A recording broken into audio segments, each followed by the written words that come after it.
This is the Left in the Forgotten Borough podcast. I'm Andrew Savage, and Nancy is off in Ireland this week. She's going to be back on election night. We're going to be doing an election night special, so please stay tuned for that. But for right now, I am joined by David Harrison Greis of the Greis Report as our guest co-host for the week. Welcome to the podcast. Thank you so much for having me, Andrew. My name is David Harrison Grice of the Greis Report. I am happy to be on this show and talk to you about all of the topics that we have planned out for tonight. It's a good show. Yeah, and there's no shortage. But first, I want to talk about the Grice Report a little bit. So, talk to our listeners about that. We've been on each other's platforms before. We talked a little bit around the time of the Jimmy Kimmel saga, but I definitely want to encourage our listeners to head over to you as well. Okay. So my podcast is basically doing national news. I try to track down stories that might be occurring kind of behind closed doors, things that aren't really on the national level. And then I try to tie it to the things that are going on the national level. So I like to seek out different people from different places, and I have friends everywhere that is kind of sending me information about the different going ons in their townships. And it's important to kind of share that because it's really easy to get up there and look at Christy Noam or Stephen Miller and turn your eye towards them, but then you miss what's going on the street level. So that's what we're all about. Yeah, and definitely we have some stories planned that will hopefully shed light on what how all of that's happening in this on the street. But we have we have not breaking news, but we do have some news about our congressional district, District 11. This all is part of the gerrymandering wars. We see Texas started it with Greg Abbott after Donald Trump called. Him to find five more seats for him for next week for next year's elections. California has responded in kind with Prop 50, which they're voting on Tuesday. It's expected to pass with five seats of their own in California, which are expected to trend Democratic. And then we are seeing other states start to follow suit as well. Indiana is looking at gerrymandering their maps, so is Missouri. But Maryland is also doing it on the Democratic side, it seems like, and so will Virginia. Virginia said they want to squeeze three Democratic seats out. And this seat is ours. We're represented by Nicole Maliotakis here in Congressional District 11. And I think part of the reason it's getting done here in this way, they're filing a lawsuit to have the lines redrawn for this district. And the argument is that it violates our state law, our state version of the John Lewis voter rights extension of the Voter Rights Act. And in that it dilutes the power of Black and Hispanic voters. That's the legal contention. And the lawsuit has been filed by Mark Elias, who was one of the lawyers who was fighting the Trump lawsuits in 2020, and he's been really been on the ball as far as protecting democracy on the legal side of things. And so I was just wondering, what do you think about the chances of this lawsuit? Could we actually get a map? I'm not that optimistic, but what do you think? I think it's plausible. Honestly, with Mark Elias representing the Staten Island voters, I do think it's plausible that we might actually get a new map to vote on or possibly just put in place. One of the things that I think is going to be very important to watch is what happens with the mayoral election and everything else that's going on there, because I think that might impact the outcome, even if not directly, but it might impact the outcome of whether or not that could be enforced if it passes. So, like, if they put the new maps into place, it's going to be a lot easier to get it done quicker with kind of the mindset of, let's say, a Democrat in the seat of the mayor. So, this is just kind of the way that I'm thinking right now, is that we need to make sure that kind of everything aligns perfectly in order for that to happen. The other thing is, I do anticipate some resistance from folks on the South Shore of Staten Island. I myself am close to the South Shore. I remember, and I still see all the Trump merchandise and everything all around the Trump van, the infamous one. So I think there's going to be some pushback. But I do think, as a whole, it is possible for them to win that case. I do, well, I do too. I just don't know how far it goes, and I don't know where this redistricting ends. I think one of these redistricting cases goes to the Supreme Court, and I think, if California is stopped from gerrymandering, then logic would dictate, although logic doesn't apply these days. But mainly, if California is prevented from doing that, then Texas would be too, and Virginia would be too, and so and so some of the others might be too. And the reason I think that we're tackling this seat in this way with this lawsuit is because New York is one of those states that where we've tied our hands as far as gerrymandering is concerned. So we can't do what California is doing right now because our state constitution bans mid-decade redistricting. And so I think this, the courts aren't any faster, but they might be faster than expecting the legislature to act to change something. And so I'm a little bit like skeptical that it'll actually happen, at least in time for this next election. I was really excited in 2022 when we saw a proposed map from the governor and and the legislature, and the this district ran up into Park Slope. I was like, great, like let's make that happen. Let's make that happen. And it was in my school is there too, so I know that neighborhood. And if we had that neighborhood in our district, we wouldn't have Nicole Malliotakis as our Congress member. And so I was like, okay, I'm all for it. We'll talk about the fair redistricting and stuff after we get rid of her, but Yeah. yeah, and uh, but I'm hoping that potentially this could, if this wins here, this could be a model for how this is done across the country because a lot of states have kneecapped themselves like this. Illinois has also kneecapped them, although I think, they've gerrymandered about as much as they can. So I think anymore they would dilute the power of the existing Democrats who were in office. But it's going to be an interesting uh, just sort of tit for tat to see how this goes. I expect Prop 50 to pass widely on Tuesday. What are you seeing about that? I think with everything that's going on in California right now, and the fact that California started everything that we're seeing now in terms of the occupation of America by Trump's secret police forces. So I think we're kind of used as a model. So I think they're really going to go for yes on Prop 50 more specifically because they are going to be directly impacted. And if it starts in California, it could be a watershed that breaks and it's a blue wave everywhere. So I think they're going to go for it. A lot of terrible things have happened in California as a direct result of the Trump administration. So they're going to want to get in their midterms in 2026 and kind of figure out, how we can actually stop him. And that's going to be their goal. So I think they're going to go yes on it. Absolutely. And the Republicans there who were resisting Prop 50, including Arnold Schwarzenegger, who was their governor at one point, the Republicans have seemed to abandon any hope of defeating it. They seem resigned to the fact that it's probably going to pass.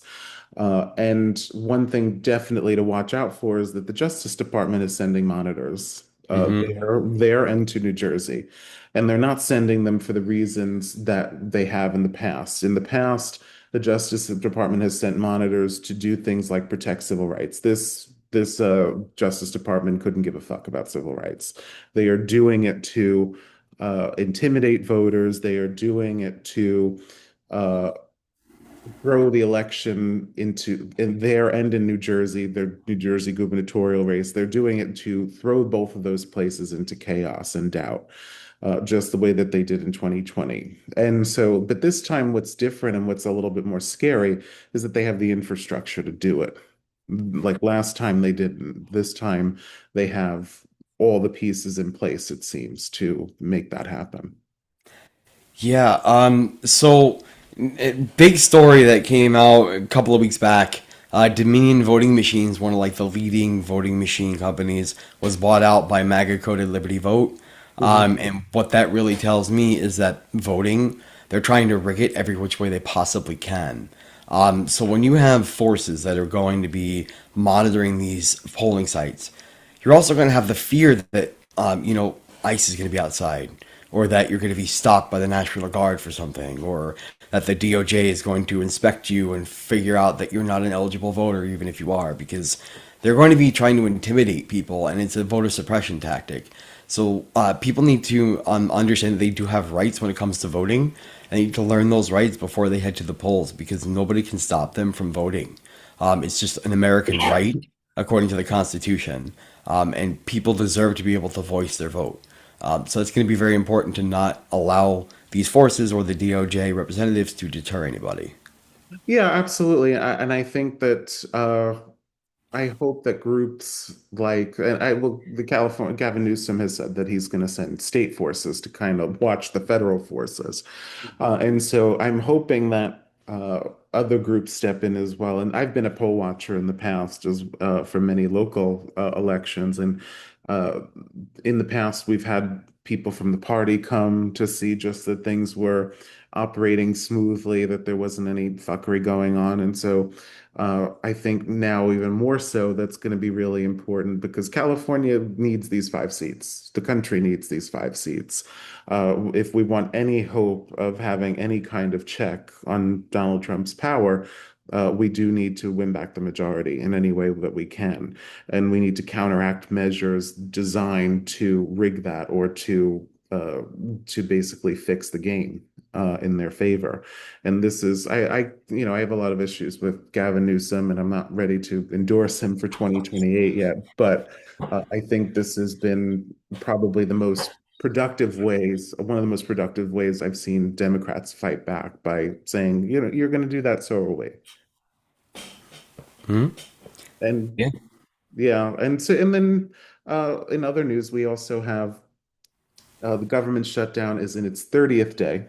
It's in its 30th day, and what's different about this one, and I was listening to a podcast, The Daily from the New York Times about it. What's different is that in years past and in shutdowns past, there's been an urgency on both sides to make a deal and to, come to some kind of neither side seems to be incentivized to do that this time around. This time around, one, I think the Democrats, particularly Chuck Schumer and Hakeem Jeffries, are for once listening to the base and the base wants them to take this stand. They've picked the Obamacare subsidies, which are set to run out in December, as their cause that they want to use this to hopefully become enacted. But the Trump administration and Russ Vogt have been using this to fulfill, Russ Vogt's wet dream of downsizing the federal government and firing federal employees. And so neither side has any incentive, it seems, to come together to do this, although there seems to be some cracks in both sides, especially on the Republican side. Marjorie Taylor Greene, our new bestie, Nancy and I joke, she's our new bestie here at this podcast, Marjorie Taylor Greene. Um, she Marjorie Taylor Greene has been vocal about extending the Affordable Care Act subsidies. And she also made that known in a conference call with her members of the GOP caucus in the House, and Dan Crenshaw, as well as a few other members, are saying, "Well, what's the exit ramp? How are we going to do this? And how is this going to end?" So, what do you make of all that? So my personal assessment is that everything is tied into the fact that they want alternative funding sources for the government. Mhm. So what's happening now is that you see that there are billionaires in other countries that are going to be investing and donating money to America to fund some of our programs. The programs that they are choosing to fund are the objects and instruments of terror. They're defunding SNAP. Right. Um, and this is an extreme problem because they had emergency contingency funds that they could have used to do this. I think this is all tied into the Epstein files, personally. If the government, he doesn't have to wait for the government to reopen. He could do it right now. He could swear in Adelita Grijalva, and they could, when the government reopens, they could force a vote on the Epstein files. Now, that's something he could do right now. So that's one piece of the puzzle. The other piece is that they want to create chaos in America so that there are riots. I don't know if you've heard, but a memo was leaked where the National Guard is creating a force that's going to be utilized against civil unrest. So they're anticipating civil unrest by sometime between January and April as a result of everything that's going on. They don't want to reopen the government because it's not in their interest to do so. As far as the Democrats, I definitely agree with you that they're listening to the base, but I also think that some of the Republicans are latching onto that concept and exploiting it. So, for example, Mike Johnson today said that Chuck Schumer was manipulated by the radical left base. Mhm. Now, I don't necessarily think the radical left base is a thing that exists. I think the radical left exists as the radical left, but that might be separate from the majority of the people who are just like, we just want healthcare, dude. Like, we just Yeah. want to not have to go broke or die. Like, we don't want to do this. We want our subsidies back. They really helped our family. And now, SNAP gone, subsidies gone. You have starving children who are going to be malnourished who don't have healthcare. That's a recipe for mass death and starvation. And this is why they're anticipating riots. So not in their interest to reopen the government. And as far as the Democrats, if we this might last until we win back the House. This might be a long-term thing because I don't think the Republicans are willing to come to the table. Well, it seems like their own voters are pressuring them, and a new poll was released today from ABC News that said that the vast majority of people blame Donald Trump. They blame Republicans for this particular shutdown. And so I think 45% of the American public say the Trump and Republicans are responsible. Only 33% say Democrats. Now that could change. Now that could change depending on how things go. And I never put it past Democrats to snatch defeat from the jaws of victory. But Hmm. um, and so I think that if enough public pressure mounts, not necessarily on Trump. Trump is a lame duck. He can't run again despite whatever he says. I think that these House members, including our own, including here Nicole Maliotakis, I think they're going to only be able to spin this so much. She's been saying Schumer shutdown for weeks. Where this poll suggests that no, that people aren't buying it. That you guys have the majority. You have the House. You have the Senate. You have the White House. You could do this right now. Instead he's off in Asia. Being walked around like a dog in one of those dog shows, like by the Japanese Prime Minister. And so I think if enough of their vote, and a lot of their voters rely on these subsidies. A lot of their voters rely on SNAP. And a lot of the people who did vote for him, and I'm not talking about the ungettable MAGA base, I'm talking about people who, may have just made the assessment of, well, things were cheaper when he was president the first time, so I'll give him another try. And now I think they may be finally waking up to see that, surprise, he lied. They lied to you. And so I think if enough public pressure mounts, I think potentially you could see all of that change. I would like to hope that's the case. I'm personally not hopeful. I don't see a road out of this that easily, more specifically because what we're looking at is a MAGA base that is there's so much for such a small percentage of the population. They have so much power and they have so many agents that act with this power. And that's the big problem is that you have things going on like with Judge Sarah Ellis, where she put a TRO on the use of force by Greg Bavino and the rest of ICE and the CBP in Chicago. And he just goes in there, guesses her to death, and then continues to do his abusive stuff. So it's like they're kind of putting on a show, pretending, hey, we're going to come to the table, we're going to talk to you, we're going to do the thing that you wanted us to do. But they're not actually doing it. They're saying they're going to do it, but their actions tell a different story.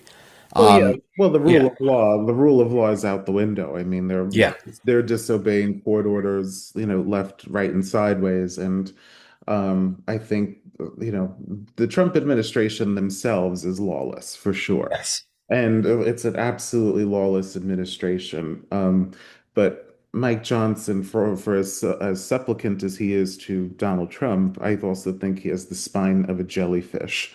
And so I think if enough pressure mounts, as far as, members in their district, especially like, gerrymander or not, if you're not voting to provide, SNAP assistance, and you're not voting to extend subsidies, and, if government is shut down long enough, other basic services start to go dark, people are going to start to turn on them. And so I think that the House Republicans have more of an interest in, making this end. And if Trump wants to, uh, as much as he gerrymanders, people go people are going to get defeated if they're not providing the most basic of services. And so I think Mike Johnson, as much of a supine, sycophant that he is to Trump, I think he also realizes the political reality in certain districts, which is why they're not holding town halls, even in the most reddest of places. They are not holding town halls because people are furious at them, and rightfully so. Yeah, a lot of them now have actually moved to military bases and military installation with military security. I know Stephen Miller is, Christy Noam is. They're afraid that they're going to get heckled. Now, I don't know that this has ever happened before in the history of America in this way. What I see personally, and this is just my personal analysis and assessment, is that we have a MAGA base that's in control of the Congress that is so they have crossed the line from just being crooked to being completely treacherous and traitorous to the people of America. That even if they lose, like even if they reopen the government, they're still going to lose the election, and then when they lose, they're going to be tried for their crimes. So they understand that they're in a place where they can't come back from it. They've already overstepped that boundary. They have done one too many things, and the people cannot forgive them. So my ultimate fear and my ultimate assessment is that they're not going to leave. Even if Oh, we yeah. vote, they're not going to leave. Yeah, and so we'll see. We'll see what happens. I think if there's a strong enough mandate, then then they will. I think they will. I think they will. I think they won't have any choice. Trump has been, saying to people privately, from what I've heard from Axios and other places, that he's not really thinking about a third term, and that's why he's floated. Interestingly enough, he's floating past JD Vance and talking about Marco Rubio to, the people that matter. So, but who knows if that's true? And so I have that fear too that they won't leave. But I'm somebody who believes that, well, fuck you. It's not up to them. It's up to us. And so I am not Yes. I am not going to, well, just resign myself to say, well, they won't leave. And no, you will fucking leave if we want you to. Like you will fucking leave. And so that's how I am, because I will not resign myself to just saying, well, they won, and that's it. And so I don't know. You were at No Kings a few weeks ago, weren't you? Yeah, just kind of respond to what you're saying. Oh, I don't think that they're going to be allowed to stay. I know the people, we the people, are the ones with the power. Yeah. Because every single day you see the Trump administration panicking, trying to hide the things that are truly going on that we find out about. And power doesn't need to panic. Yeah. We are the ones with the power. We, the people, control America. If Yeah. we don't want them there, we can remove them. Yeah, absolutely. And so, I was encouraged a few weeks ago. I think the estimates were as high as 2,000 people showed up on Staten Island for the No Kings. Um, Protests, which is amazing and not something thought I'd ever see when it comes to Trump being a presence. I'd always thought that Staten Island would always be overtly MAGA, but people like all of us prove that that's not the case. And so we'll stay on top of Snap, but I'm also going to include in the show notes of tonight's episode, I'm going to include places for people who might need food. The friend of the podcast, Jazzy Robinson, runs the Forest Avenue Community Fridge. That's one place to go. My church certainly offers a food pantry every first Saturday of every month, which for this week is this Saturday. It's November 1st, this Saturday. So um, I'm going to offer a list of places where people can go. So if people are in need, that they can find the resources that they need. And we also have Mr. Rogers said once that whenever bad things are happening, always look around for the helpers. Now, uh, I don't quite see this woman was a helper per se, but she was more of a fighter. The ice raid that took place on Canal Street about a week and a half ago went viral. And the woman who, one of the people who was standing up to the ICE agents fearlessly, it seemed like this woman looked like the director of HR or something. She was walking out of her office. Mhm. It seemed like she was in a blazer, she was in a blue polka dotted dress. And she crossing the street in a military style Hummer rolls up on her, and she just gives she gives the finger to the Hummer, and then she is, not backing down when it comes to the actual federal agents either. And so it's the ordinary people in times like these who step up and who you have to look out for. And I would really love to know who this woman is because I would love to have her on the podcast. I would love to talk to her and just see what was going through her mind. I've already seen shirts made of hers with her on it. I've seen her, getting compared to that famous image of the tank man from Tiananmen Square. What did you make of all that? So I was actually like kind of watching as it was unfolding. I was on the Citizen app. I was watching live video of everything that was going on at that time. I got it out there to my followers on Threads, and I'm one of the people kind of alerted the public to what's really going on there. Now, as far as what went on with Polka Dot Dress Woman, I know the name of the officer that assaulted her. Mhm. I think it's widely circulated by now. I have a group of friends who has access to, technology that is able to unmask them. They are not based in the United States, so the United States has no jurisdiction over them. Mhm. So they're able to find out who these people are so that we can hold them to account when all of this ends.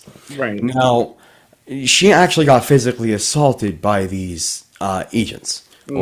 or whatever you want to call them. We're trying to think of an original, unique American name for them. Oh, That's I could not. call them like the goon squad or something because they're accountable to no one, it seems. Yeah, They have the biggest budget of any law enforcement or intelligence operation in the country. And it seems, and they can conceal or attempt to conceal their identity. So they're just sort of a goon squad to me. yeah. So Goon Squad's a good name for them. So as far as what I was able to actually make out from all the different videos and photographs that I've seen, basically they kind of rolled up and they tried to act tough, and something triggered in them when she gave them the middle finger and just walked off. They tried to take her into custody and everybody fought her off. Now, I've actually seen and encountered ICE here in Staten Island myself. I made a big scene of it, and actually, I'm the one who took the first video of the guy who wound up assaulting Polka Dot Dress Woman. He's Mhm. been all over New York City. He's been seen a lot. Now, the problem here is that they, aside from the ones that have already been held to account by having their names exposed, they have no other accountability.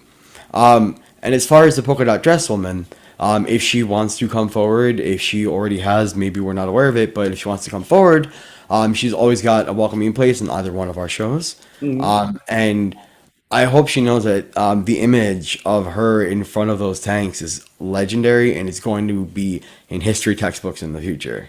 Yeah, and I was really proud of New York for that. I mean, it was a truly just New York response, if I ever saw one. Just getting out in front of that tank and flipping the bird and, kind of, not taking any shit from these people. And I think that was, I was just really proud. I'm always proud to be a New Yorker, but I was especially proud to be a New Yorker at that moment. And I saw a funny meme. Portland has frogs, the blow up frogs from the inflatable frogs, and we have managing directors from HR. Yes, yes, yes, yes, yes. And so I was just I was really inspired by her and just the courage that took. She did not back down, at least for a single second that I saw. Because we don't, I think what that represents is that we don't want this. Nobody wants this. Um, they are not going after criminals the way they promise. They are going after people who are making positive contributions to their communities, and they're going after people of a particular complexion. Let's be honest. Yes. That's who they're going after. They're going after mostly people of color, and I think that New York showed that, and this is his hometown. This is Donald Trump's hometown, despite his attempts to disown us and to go to Florida. We are his hometown. Not that we want him, but um, Yeah. this is his hometown, and I was really happy to see that we very visibly, very vocally said, "Go fuck yourself, dude. You are not coming into this town and terrorizing our citizens." Now, I'm concerned about this is certainly not the last of it. This is certainly not the last of it. I think after the mayoral election takes place next week, I anticipate Zohran Mamdani is probably going to win. I think that he's going to wait for that moment. He wants a confrontation with Zohran Mamdani, and Zohran Mamdani has even said, he said that he said this is an inevitability. This is not something that that we're playing an if game over, if he's going to do this or if he's going to do that. He will. Like, he will. And I think that's a really clear-eyed way to look at it. It's not, I never bet against him doing something. There's no floor for him. He will sink to the lowest of the low. And I anticipate the National Guard will probably be here sometime after January when Zohran Mamdani is sworn in as mayor. Yeah, and on that topic, so just to kind of cycle back to that memo that I was talking about the National Guard response units. So they're aiming originally. I remember the first memo that we saw was in September, and it was dated for an April deployment date. They Mhm. want everything to start being in place by January. So, knowing that the emergency usage of the National Guard by Governor Kathy Hochul for the subway crime rave after 20 the pandemic in 2020, that's expiring soon. I believe by the end of this year. So then, January, of Mhm. course, they get their chance to try to federalize the New York National Guard. They do that while Mamdani's getting sworn in. You're gonna have a big problem here in New York City. It's going to be very bad. And they're going to want that. They want to provoke people. They want to goad people into responding. And that's the most important thing is that we have to remember that despite what they try to do, we have to respond peacefully as Yeah. much as possible because they want an excuse at every turn to declare martial law. And to that end, at No Kings here in Staten Island, did you notice a guy wearing what looked like, I want to say like green journalistic outfit, like with a vest and everything. He had press Yes, credentials. he was standing near me. He was standing near me, Did actually. you see him walking around with a cell phone, very slowly getting everybody's face? No, I'm thinking of there was somebody, I don't know if we're talking about the same person, but um there was one person who was riding a bike. Um, he was riding a bike along the sidewalk on Victory Boulevard, and uh, it got a little crowded. It was right outside the hardware store, Ace Hardware, and it got a little crowded, so it became a little difficult for him to move past us. But he started screaming at us about whatever. I don't know what it was. Maybe, Charlie Kirk this, Trump that, whatever. And people started taking, videos of him, and then they started to shout him down. And then he eventually left. Is that who we're talking about? No, that's actually interesting though. I didn't know there was an agitator at the protest. Yeah. I assumed there would be, but I didn't see any on our end because I was on the other side of the street. So ICE has this new technology. Any of the acronym goons, they all have this new technology. It's a cell phone. They're going around scanning citizens' faces to get a record of who they are and check their citizenship. I believe they were at the No Kings rallies here in New York, especially here in Staten Island, using that technology on all of us to figure out who we were and where we're from and if we're citizens or not. Hmm. At least they were probably piloting it here because I could tell that that press pass wasn't real. And that's what they do. They try to blend in sometimes with the environment if they're testing out a new technology or something like that. I think I know who you're talking about, though. Yeah, I think I know who you're talking about. I think it's he was going through. He scanned like the crowd, which Yes. like, honestly, go ahead. Like I'm fine. I'm a citizen. I'm here. You could. Hmm.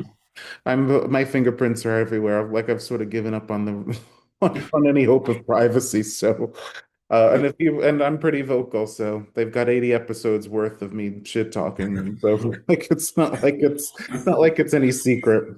Yeah, same with me. Um, my whole thing now is that Antifa, right? Antifa doesn't exist. It's an idea. Anti-fascism is a concept, right? If you are anti-fascist, you're Antifa. If you are a fascist, you are not Antifa, right? You would believe in fascism. You would practice fascism like the American government's doing right now. Now, part of one of the executive orders that Trump put into place in September, and just to recap for all the listeners, I'm sure you've probably said this before as well.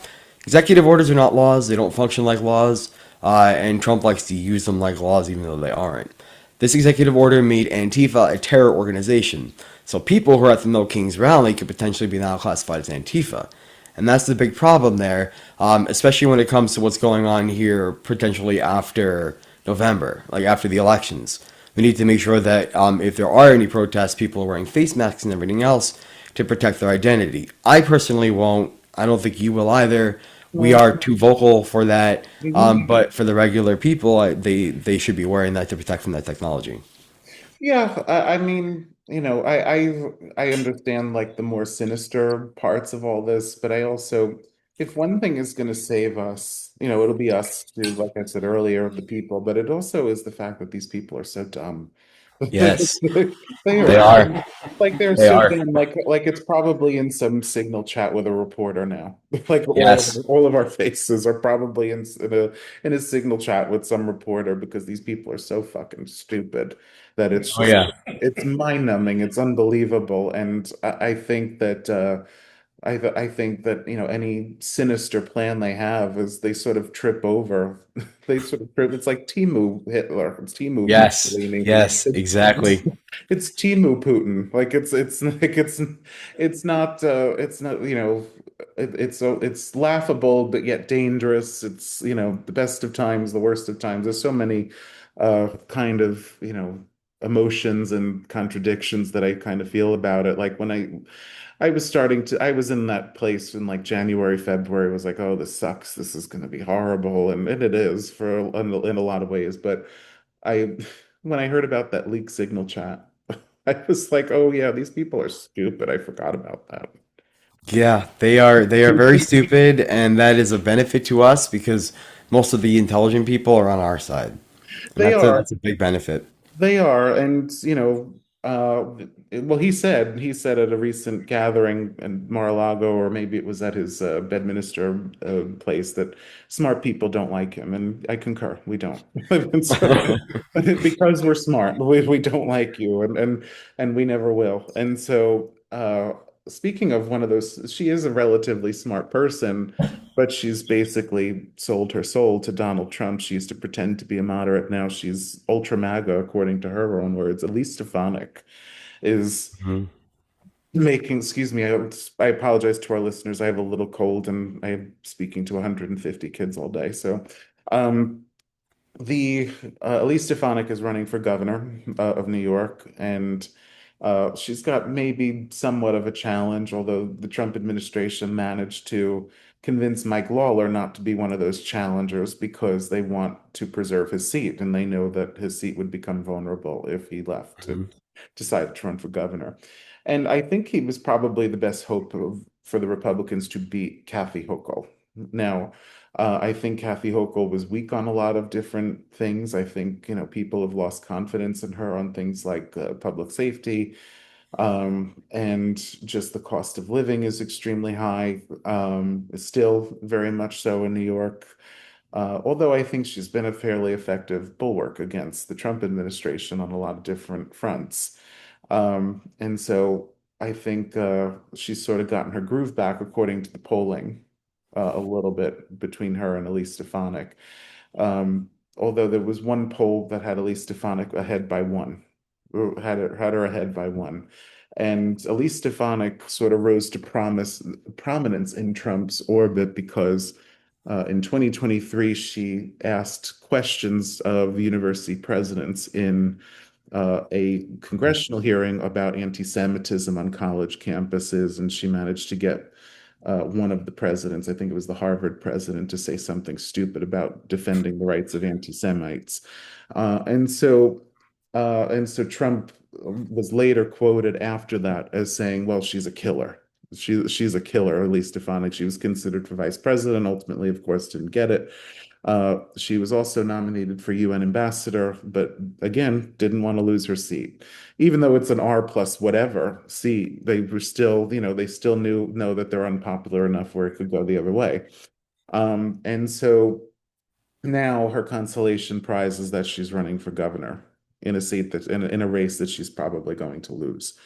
And so what do you make of all that?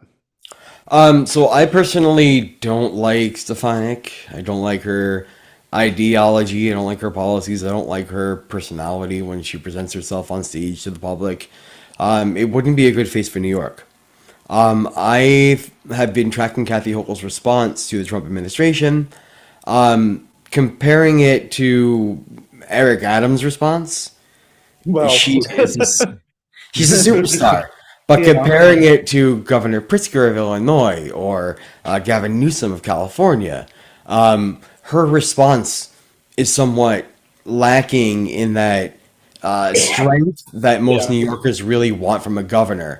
And that's going to be something that's going to be, you need to kind of really watch closely in this race because right now, people will rather in New York will rather vote for a Democrat they don't like than a Republican they do like, just Mhm. because they know if they vote for a Republican they do like, Mhm. then Trump has a foothold here in New York. The governors are going to be our line of defense against Trump and Trump's invasions. So Hochul, I think, has the opportunity to become a rising star, but she's got to come down harder on things. She's got to not say, "Oh, I called President Trump and I politely requested that he not do that here," and then he shows up at Canal Street. Like, Yeah. you got to call him and say, "You're not coming into my state, or I'm going to take legal action against you." You know, that kind of thing. That's what Pritzker's doing. That's what Gavin Newsom's doing. And if Hochul did that here in New York, she would win by a landslide. People are going to be looking for that kind of behavior from her. Well, I think she'll have the opportunity in when Zohran Mamdani inevitably, when he becomes mayor. I think that that's going to be when she has the opportunity to do that. Thankfully, ICE has been here, yes, but we haven't gone through what LA has gone through or what Chicago has gone through. Not yet. I think it's coming. I think there's still time to for him to do that, and I think he's waiting for Mamdani. As I said earlier, he made a deal with Eric Adams to, keep him out of jail as long as he doesn't object to ICE coming into the city. And so I don't think she has the other two, Pritzker and Newsom. They both have presidential ambitions themselves. I Hmm. don't think, and so I think a lot of it, and whatever the reason is, the reason is they're doing the right thing. But I think that's driving a lot of their responses to Trump. Certainly, I think Gavin is has the Oh advantage. yeah. Gavin has the advantage going into 2028. He's has the most tangible response with Prop 50, with these 5 seats, and he's also trolling him on social media a little bit. And so I think she's had her moments though. And it's hard because, there's so much coming at us like a fire hose as far as news and information. But I remember when Brad Lander was roughed up a couple of months ago by ICE. She was the one who sprung him out of jail, and was the one who and she made a very forceful show then. I just don't think she's had the same opportunities to do like what Gavin and Pritzker are doing. And I really wanted her to do what they were doing as far as gerrymandering. I really wanted her to find some legal exception or something because, people actually need representation, especially here. We have this clown uh, that's been in office for 15 years, has never passed any legislation, can't speak of any real achievements that she's ever given to the people of Staten Island, except for, her face on Fox News constantly. And so I really wanted the governor to be forceful about that, but unfortunately, she let a Republican special master determine where the lines would be. And I'm hoping that this lawsuit goes a little bit further as far as getting equitable maps.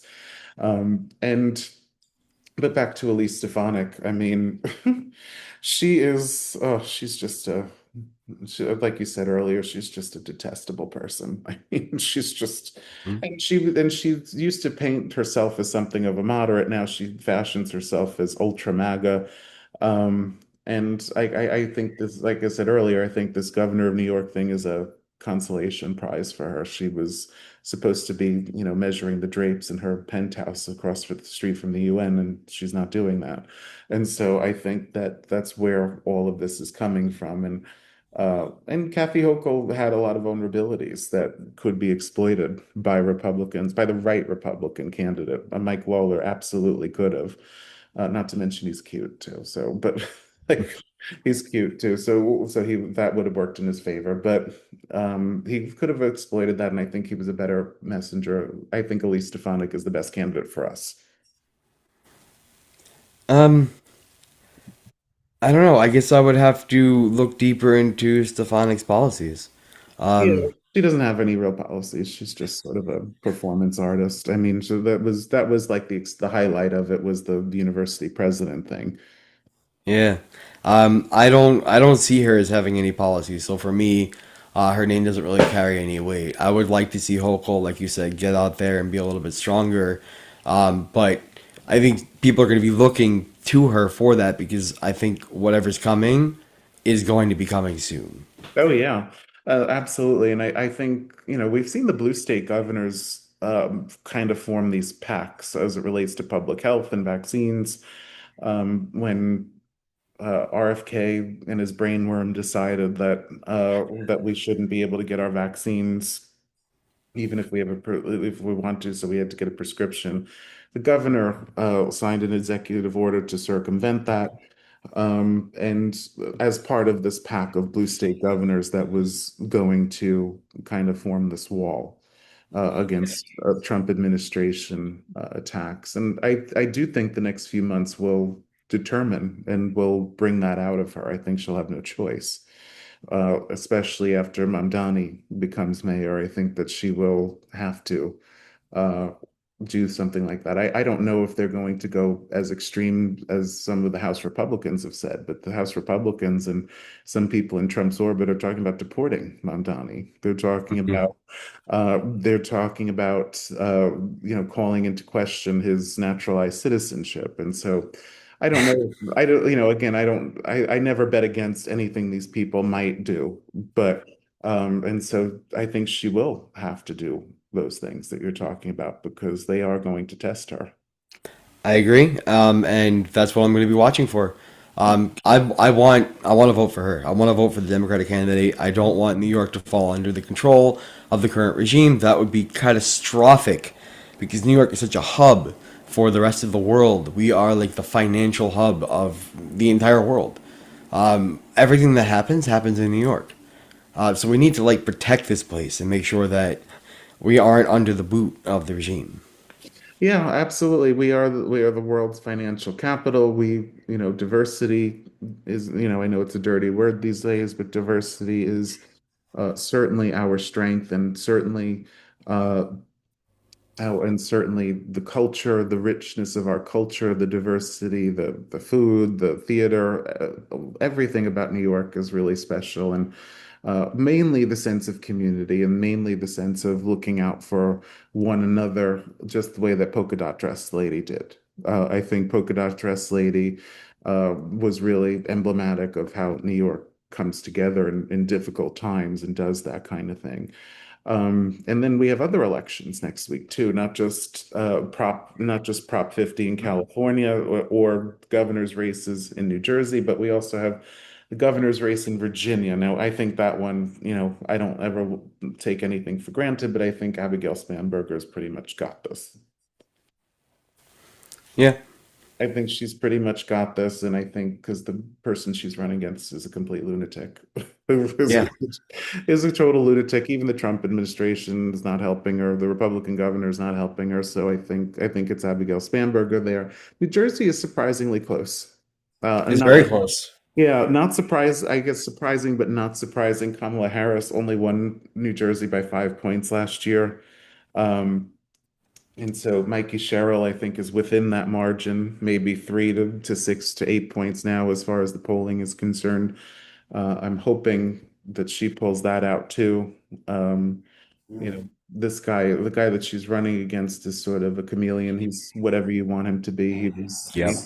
A few years ago, he couldn't get any further away from Trump, but now that Trump is back in town, he loves him. And so I'm hoping that she pulls that out because, you know, the only Republican governor that I've seen be somewhat of a bulwark against him is the guy from Vermont. The guy from Vermont has said no, like to certain things, like saying no to sending the National Guard to other cities. No, I'm not sending my National Guard there.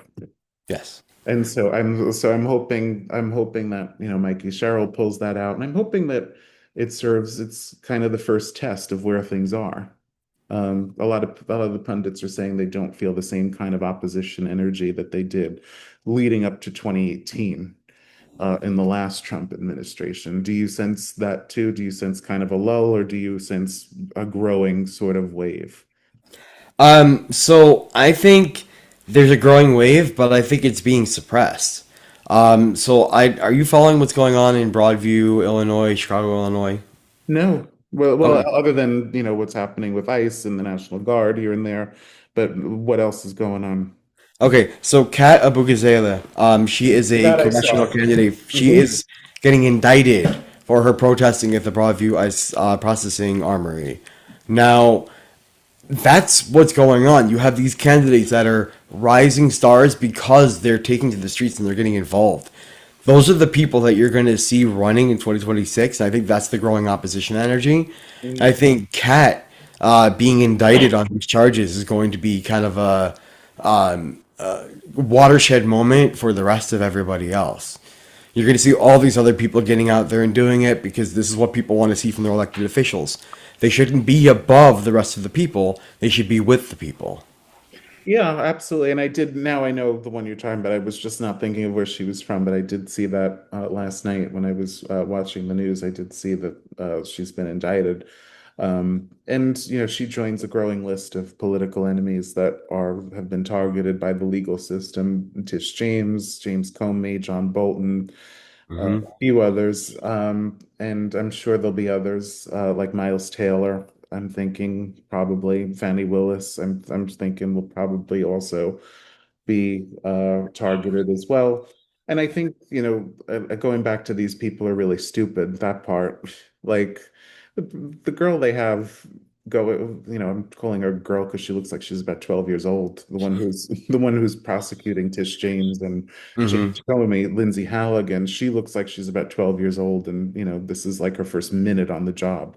And so I'm like, and this is who you're go have to go up against Tish James? Like you like her? With Trump's history, it makes sense. Yeah, well, yeah. Well, he probably met her, probably met her on the island, but he probably met her on the island, and it reminded me of there was this. Are you a Golden Girls fan? I'm a huge Golden Girls fan. I don't believe I've ever actually watched it, but Oh, I've heard a lot of good things about it. I'm a teacher, so that's your homework assignment to watch Golden Girls. But there was a scene where Dorothy needed a lawyer, and her ex-husband needed a lawyer, and this woman walks in, and she's like this dingy blonde thing, and she's blowing bubbles with her gum, and that's what Lindsay Halligan reminds me of. Like, ooh, Hmm. the big scary justice system is coming down on James Comey and Tish James, and Jenna Jameson walks in, like, and so again, just the stupidity will save us, I think, or at least will be part of what will save us. Do you have anything else to add? I think it's been a great conversation so far. So just a couple of things. Number one, get out and vote. Mhm. Every single election that is ongoing right now, you need to be out there and voting and using your freedoms to do so. Number two, if you're here in New York and you witness an ICE secret military abduction or invasion, Letitia James, one of Donald Trump's political enemies, so that she clue you in that she's on our side. She is here in New York. She has created a portal for you to be able to upload your interactions with ICE so that we can hold them to account when we finally do have the trials at the end of all of this. And more importantly, thank you for listening to me for the last hour. Yeah, and we've had a really good conversations. I voted on the first day of early voting, and as you could expect, I voted down the line Democratic. But I would say that the one thing that people have the most confusion about are the ballot proposals that are on the back. And the ballot proposals on the back are deal with a wide range of issues. They are aimed at making affordable housing more accessible and faster to be built. The problem is that they do that by concentrating more power in the mayor's office. And Mhm. so, and they dilute the power of our elected city council and community boards and people who are close to the ground and know what's happening in those neighborhoods and in those communities. And so I voted, and I'm not telling anybody how to vote, but I would say that I voted no on every one of the ballot proposals except for five. Five was a proposal to digitize city maps. I was like, okay, fine. That's fine. Yeah, that's okay. Well, but I can go for that. I just don't want to throw too much power at the mayor.